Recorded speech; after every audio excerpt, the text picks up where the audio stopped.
பசுபதி பாண்டியன் வந்து ஒரு ரவுடியாக சித்தரிக்கப்பட்டு விட்டாங்க.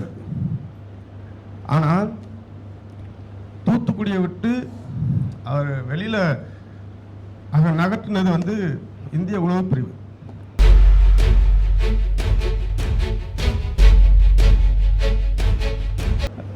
தமிழ் தேசிய முதன்மை போராளி அண்ணன் நாங்கள் பெரிதும் நேசிக்கின்ற பசுபதி பாண்டியன் அவர்கள் இதே போன்ற நேரத்தில் நான் ஊரில் மக்களுக்கெல்லாம் உணவளிச்சுக்கிட்டு இருக்கும்போது தான் அந்த செய்தி வந்து ஒரு பேரடியாக வந்து விழுந்தது. அவர் திண்டுக்கல்லில் வைத்து கொலை செய்யப்பட்டார் என்கிற செய்தி.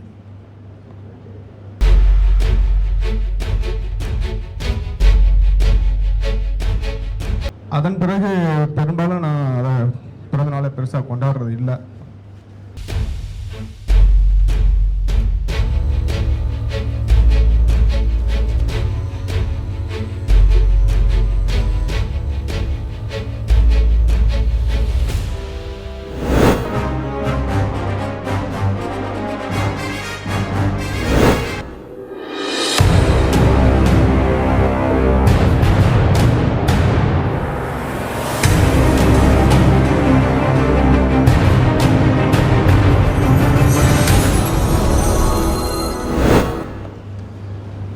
ஒவ்வொரு ஆண்டும் எங்கே இருந்தாலும் கிராமத்துக்கு போயிடுவேன்.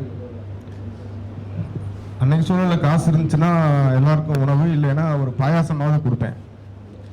அது ஒவ்வொரு வருஷமும் நம்ம அதை செஞ்சுக்கிட்டு இருக்கிறது. தமிழ் தேசிய முதன்மை போராளி அண்ணன் நாங்கள் பெரிதும் நேசிக்கின்ற பசுபதி பாண்டியன் அவர்கள் இதே போன்ற நேரத்தில் நான் ஊரில் மக்களுக்கெல்லாம் உணவளிச்சுக்கிட்டு இருக்கும்போது தான் அந்த செய்தி வந்து ஒரு பேரடியாக வந்து விழுந்தது. அவர் திண்டுக்கல்லில் வைத்து கொலை செய்யப்பட்டார் என்கிற செய்தி. அதன் பிறகு பெரும்பாலும் நான் அதை பிறந்த நாளை பெருசாக கொண்டாடுறது இல்லை. இப்போ 2018க்கு பிறகு நம்ம தனியாக தமிழர் தேசிய கழகம்ங்கிற ஒரு அமைப்பை உருவாக்கி அதை வழிநடத்திக்கிட்டு இருக்கிறதுனால நிர்வாகிகள் அதை விரும்புவாங்க.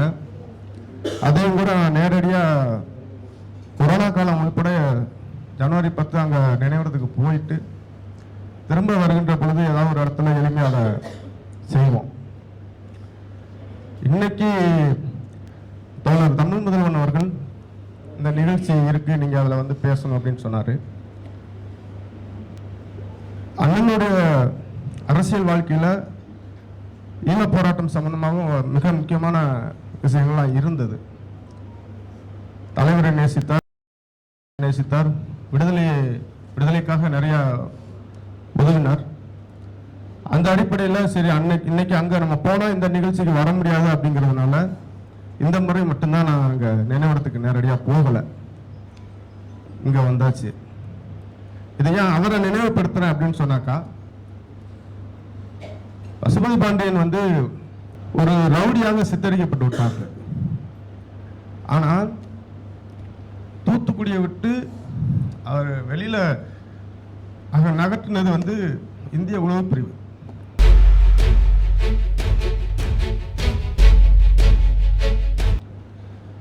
மூன்று நாட்கள் தூத்துக்குடி துறைமுகத்தை வந்து இதனுடைய கட்டுப்பாட்டில் வச்சிருந்தார் தொழிலாளர் போராட்டத்தில்.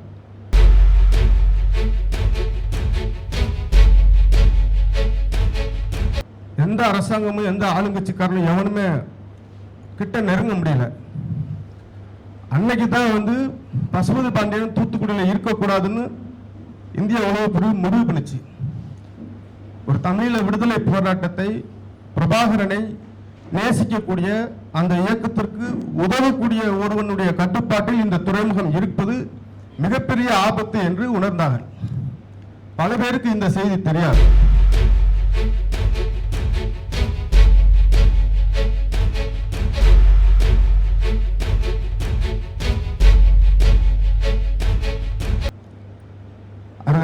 துப்புரவு பணியாளர் போராட்டத்தின் போது இதே மாதிரிதான் ஒரு வாரம் திருநெல்வேலியை வந்து நார் அடிச்சு விட்டார். ஒரு இதுமே பண்ண முடியல. நான் நிக்கிறேன், நீங்க துணிஞ்சு நீங்க போராட்டத்தை தொடங்கினாரு.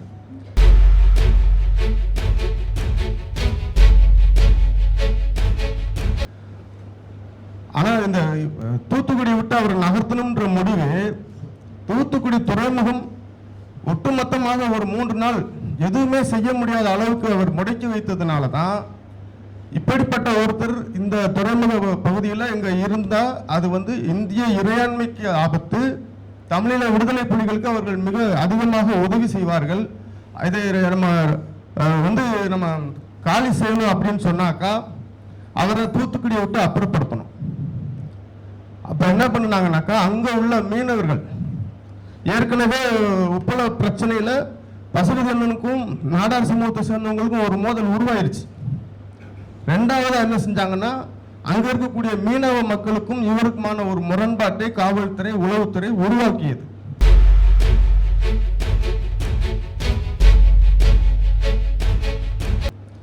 அந்த மோதலை பெரிதுபடுத்தி தான் அன்னைக்கு இருந்த ஜாங்கீர்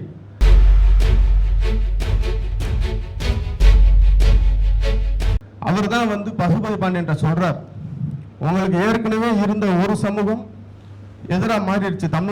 தூத்துக்குடியில் வந்து இருக்கக்கூடிய பெரும்பான்மை சமூகங்கள்ல இன்னொரு சமூகமும் உங்களுக்கு எதிராக மாறிடுச்சு. நீங்க இனி இங்க இருந்தா உங்களுக்கு உயிருக்கு ஆபத்து, நீங்க இந்த இடத்த விட்டு நீங்க உடனடியாக நீங்க வேற பகுதிக்கு போகணும் அப்படின்னு.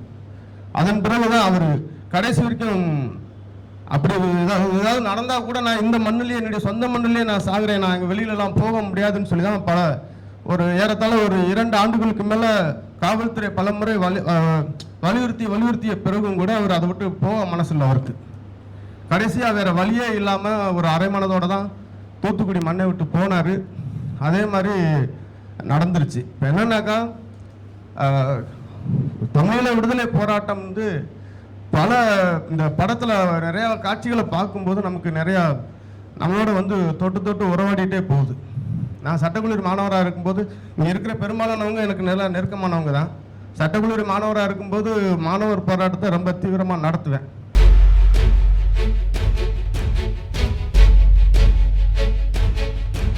(2009) போரை நிறுத்துங்கிற பேரணியை நடத்தும் போது எந்த போராட்டத்துக்கும் மருத்துவ மாணவர்கள் வரமாட்டாங்க. சட்டக்கல்லூரி நடத்துகிற மாணவர் போராட்டத்தில் எந்த இதுக்கும் வரமாட்டாங்க. ஏற்கனவே 2 கல்லூரிக்கும் இருந்த சில பிரச்சனைகளில் நான் போய் அங்கே தங்கியிருக்கக்கூடிய விடுதிகளில் பேசி சீருடையோட ஸ்டெதஸ்கோப்போட அங்கேருந்து வெளியில் வந்தாங்க. தமிழெண்ணெய் சிலையில் தான் தொடங்கினேன்.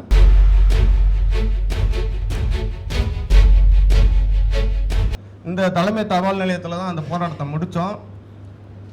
வரலாற்றில் தினமலர்லாம் அப்படி எழுத மாட்டான்.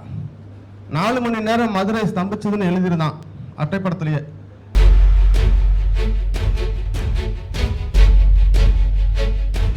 அன்னை தமிழெண்ணெய் சிலையில் தொடங்கின போராட்டம் சிம்மக்கல் வளைவை தாண்டி சேதுபதி பள்ளி வர்ற வரைக்கும் அங்கே ஆரம்பிச்சுக்கிட்டு இருக்கு. அவ்வளோ ஒரு நீளமான போராட்டம். அதெல்லாம் அதுக்கு முன்னாடியெல்லாம் நிறையா இருந்தது. ஆனால் இந்த படத்தை பார்த்த வரைக்கும் நீங்கள் ஒரு தலைமுறையாக நடந்த படம், அதில் ஒரு சின்ன ஒரு ஒரு அணி, எத்தனையோ அணிகள் அவங்கள்ட்ட இருந்திருக்கு, உளவு உள்பட எத்தனையோ அணி இருந்திருக்கு. அதில் ஒரு சிறு அணி, அந்த அணியினுடைய கருத்தை எடுத்து இந்த படத்தை வந்து தயாரிச்சிருக்கிறாங்க. இப்போ பல காட்சிகள் நீங்கள் முதல் காட்சியே வந்து ரொம்ப நுட்பமாக பார்த்தா அது அந்த மண்ணோட இருக்கிற காட்சியெல்லாம் ரொம்ப கஷ்டமான காட்சி. அது பொதுவாக பார்க்குறவங்களுக்கு எப்படி இருக்குன்னு தெரியல, நமக்கு அது ரொம்ப இதாக இருக்குது. அதே மாதிரி கதாநாயகியாக இவங்க நடித்த பல இதெல்லாம் வந்து எனக்கு படிக்கிற காலத்தில் அங்கேருந்து வரக்கூடிய சீடியை இங்கே அன்னைக்கே நாங்கள் மாணவர்கள்ட்ட சேகரித்து அன்னைக்கே இருக்க அந்த ஒரு சிஸ்டம் விடிகிறதுக்குள்ள 100 சீடியாவது காப்பி பண்ணி ஆகணும்னு சொல்லிட்டு, அப்போ வேகமாக காப்பி ஆகிற அந்த சாஃப்ட்வேர் இதெல்லாம் சிஸ்டம்லாம் இல்லை. முடிச்சு காப்பி பண்ணுவோம். விடிய காலில் 100 சீடியை கொடுத்து ஒரு இடத்துக்கு அனுப்புவோம், கொஞ்சம் அங்கே கொடுங்கன்னு.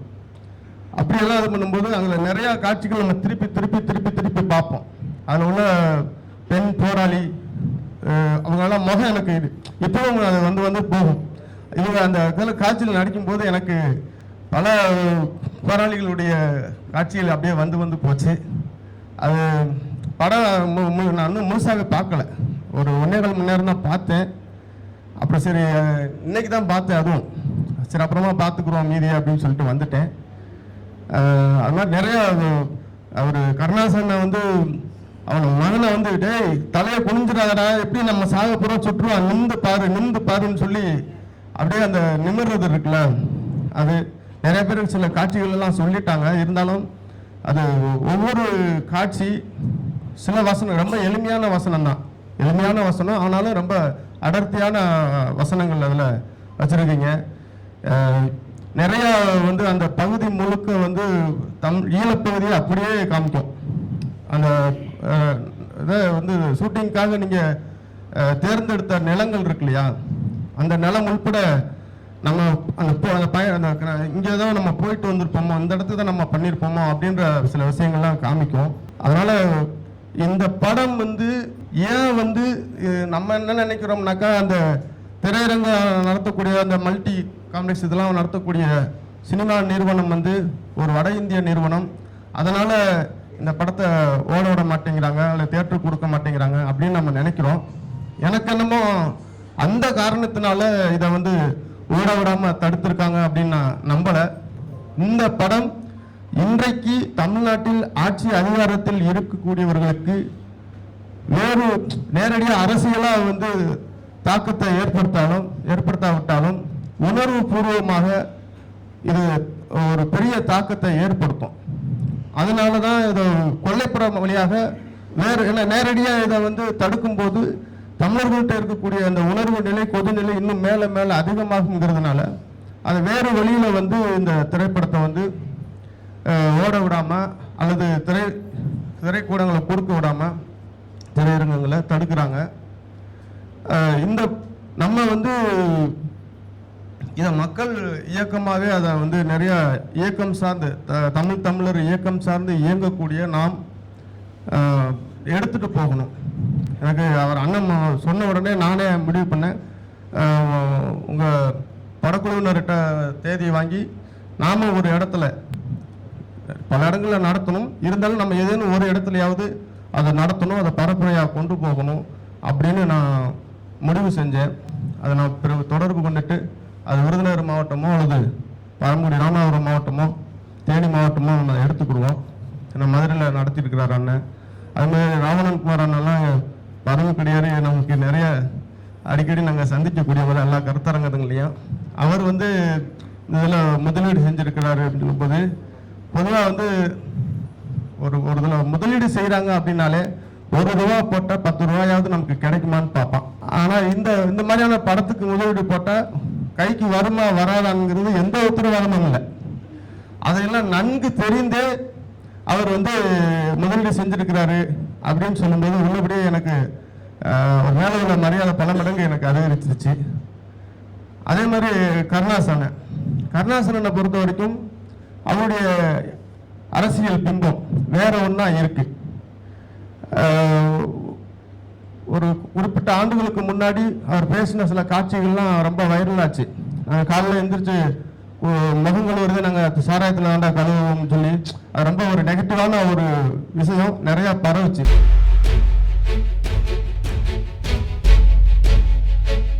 ஆனால் அவருடைய பதிவுகளெல்லாம் இப்போ சமீப காலமாக நான் பார்த்துட்டு வரேன். ரொம்ப பக்குவமாக, ரொம்ப முதிர்ச்சியாக, ரொம்ப வேற ஒரு இடத்தை நோக்கி அவர் நகர்ந்து வந்திருக்கிறாருங்கிறத நான் பார்த்தேன். அது இந்த படத்தில் அவர் நிறையா ரோல் பண்ணியிருக்கிறாரு. அது நடிப்பு அப்படிங்கிறத தாண்டி நிறையா பண்ணியிருக்கிறாரு. அதனால் அவருக்கும் என்னுடைய தமிழர் தேசிய கழகத்தின் சார்பாக நன்றியை தெரிவிக்கிறேன். எனக்கு இசை பற்றிய ஞானம் அதிகமாக இல்லை, ஆனாலும் இந்த இசை இந்த படத்தில் வந்து உருவ வைக்குது. வசனங்கள் ஒரு பக்கம் நம்மளை வந்து தாக்குனா கூட இசை வந்து ஒரு பெரிய பிரபலமான இசை அமைப்பாளர்கள் இல்லை. ஆனாலும் ஒரு விடுதலை சார்ந்த ஒரு படத்துக்கு அது எந்த அளவுக்கு காட்சிக்கு உரிய இசையை வந்து கொடுக்க முடியுமோ அதை விட கூடுதலாகவே நல்லா அதை பண்ணியிருக்கிறாங்க. நடிகர்கள் எல்லாருமே எனக்கு நேரடியாக அறிமுகமானவங்க அதிகமாக இல்லை, ஆனால் நான் அங்கே அந்த கேரக்டரை பார்க்கும்போது ஃபுல்லாகவே எனக்கு அங்கே உள்ள ஒவ்வொரு தளபதிகளுடைய போராளிகளுடைய முகங்கள் தான் அதில் வந்து போச்சு. அதனால் உண்மையான பெயர்கள் கூட எனக்கு அதிகமாக ஞாபகம் இல்லை.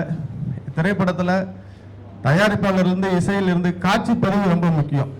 நம்ம படம் எடுக்கும்போது எதுலையாவது ஒன்றில் கவனம் செலுத்துவோம், ஒன்றில் சொதப்பிடுவோம்.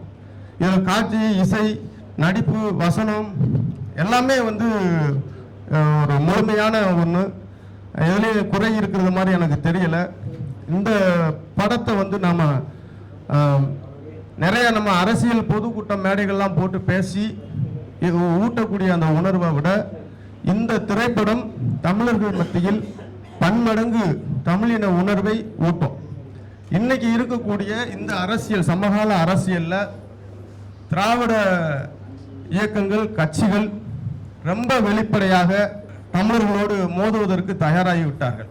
அதே போல தமிழர்கள் தான் நாம் தமிழரா திராவிடரான்னு இன்னும் உணராத இன்னும் ஒரு மயக்க நிலையில, குழப்ப நிலையில இருந்துகிட்டு இருக்கிறோம். அதுதான் இந்த படம் வந்து இன்னைக்கு திரையரங்குக்கு வராம இருக்கிறதுக்கான பிரச்சனையே. திரைப்படம் வந்து கர்நாடகாவிலேயோ ஆந்திராவிலேயோ எடுக்கப்பட்டு அந்த மொழி சார்ந்த படத்துக்கு நம்ம தேட்டர் கொடுக்கலன்னு சொல்லியிருந்தா இன்னைக்கு அங்கே நடக்கிற நிலைமையே வேற. ஆனால் நாம் இங்கே தமிழர்களாக உணராமல் போனதுனால தான் இன்னைக்கு தமிழ்நாட்டிலேயே தமிழர்களை பற்றிய ஒரு காவியம், திரைக்காவியம் திரையிட தடுக்கக்கூடிய வேலைகள் நடக்கும். இந்த விஷயத்தில் திராவிடம் என்கின்ற இந்த கோட்பாடு அடித்து நொறுக்கப்பட்டு விட்டது. ஆனால் அதன் மீது கட்டமைக்கப்பட்ட கட்டிடம் இன்னும் நொறுங்காமல் இருக்கிறது. அந்த கட்டிடத்தை நாம் எப்படி வந்து அந்த கட்டிடத்திலேயே முளைத்து ஒரு ஆழம் கண்டு அந்த மரத்தை கட்டிடத்தையே பிளக்குதோ, அதே போல அந்த சீமான் சொன்னது மாதிரி திராவிட கோட்டையை நம்ம தொடங்கின இடமும் அங்கிருந்து தான் தொடங்கணும், திராவிடத்துல இருந்து தான் தொடங்கணும். சினிமாலாம் அதிகமாலாம் பார்க்கறது இல்லை. கடவுள் மதமும் சினிமா போதையும் காசை இழக்கும் பரிசு சீட்டும் மது இழக்காதே தமிழா மதி இழக்காதேன்னு ஒரு பாட்டு, அதுவும் அந்த திராவிட கருணத்தில் தான் நம்ம படித்து மனப்பாடம் பண்ணி அதன்படி நம்ம சினிமா மோகம்லாம் இல்லாமல் தான் வந்தோம். ஆனால் ஏதோ ஒரு வேளை அதன் வழியாக உள்ளே போய் அதை பற்றி படித்ததுனால தான் இன்றைக்கி நம்ம ஒரு உண்மையான ஒரு தமிழனா, ஒரு தமிழ் இனத்தினுடைய போராட்டத்துக்கு, விடுதலைக்கு பங்களிப்பு செய்யக்கூடிய ஒருவனாக இந்த இடத்துக்கு வந்திருக்கிறோம். கண்டிப்பாக இந்த திரைப்படம் மிகப்பெரிய வெற்றி திரைப்படமாக மாற்றணும். அதே போல் தொடர்ச்சியாக கதையெல்லாம் வந்து எனக்கு தெரிஞ்ச அவர் அண்ணன் கிட்டன்ட்டு வந்து ஒரு மரபு ரீதியாகவே ஏதோ ஒரு இது இருக்குது. அதனால தான் இந்த படத்தை வந்து இவ்வளோ தூரம் செதுக்கிலாம் கொண்டு வந்திருக்கிறாரு. அதனால் அவருக்கும் அனைவருக்கும் நன்றியை தெரிவிச்சுக்கிறேன். தமிழர் தேசிய கழகம் சார்பாக கண்டிப்பாக ஏதோ ஒரு இடத்துல உங்கள்ட்ட தொடர்பு கொண்டு அடுத்த நிகழ்ச்சியை நான் ஏற்பாடு செய்கிறேன். நன்றி.